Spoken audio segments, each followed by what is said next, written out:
All right, guys and girls, I got another tip for you. We're changing these suction hoses, but we don't want to drain this reservoir. There's probably a good 100 gallons of hydraulic in the oil in here.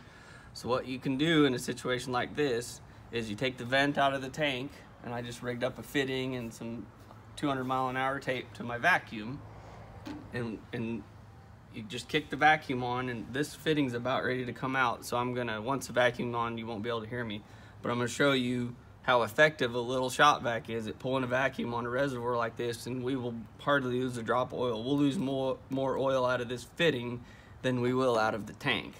All I did was I took a piece of cardboard and stuck it in a plastic bag so it didn't saturate. If for some reason I couldn't work quick, I didn't want it soaking through. But this is a -32 fitting, so it's a 2-inch hole. I mean, it's a big hole. So I'm gonna fire the vacuum up, and in less than a minute I'll have the O-ring changed and the fitting back on, or I'll have a giant mess and you guys will get to see it. So let's see how it goes.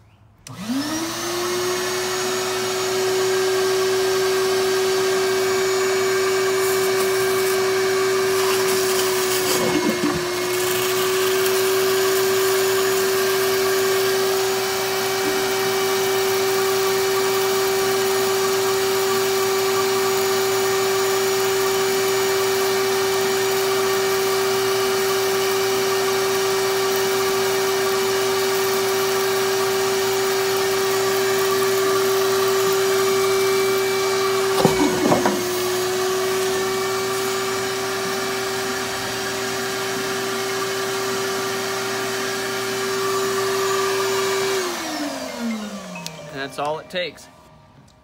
The other thing to do is, when you're doing something like this with a big stiff hose, don't tighten these down yet, because the hose is not going to lay like the old one came off. So you want to leave these loose, that way if you need to clock them a little different to help you get the hose started. But if you need to turn them to hold the hose off something or whatever, you can turn them where they need to be, and then you can run the jam nut down, and you'll have, this fitting will stay put, but you won't have any leaks. We weren't leaking from here. The fittings on the hoses were leaking, but when you're this close, it's just stupid not to go ahead and do this O-ring, because Murphy's Law says that thing's gonna leak and you're gonna be in the field.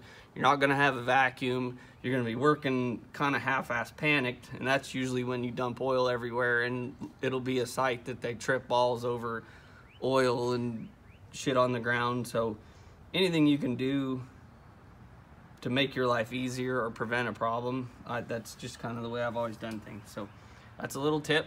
Like I said, it doesn't have to be a big shop vac. This is a little cheap Black Friday shop vac that's like 3 years old, because I trash them out. I use them to suck shit out of the belly pans, and they don't live very long around here. So it doesn't take much at all. It doesn't take very long for it to pull a vacuum sufficient to hold, you know, this is 100 gallons of oil. So anyway, that's my latest tip.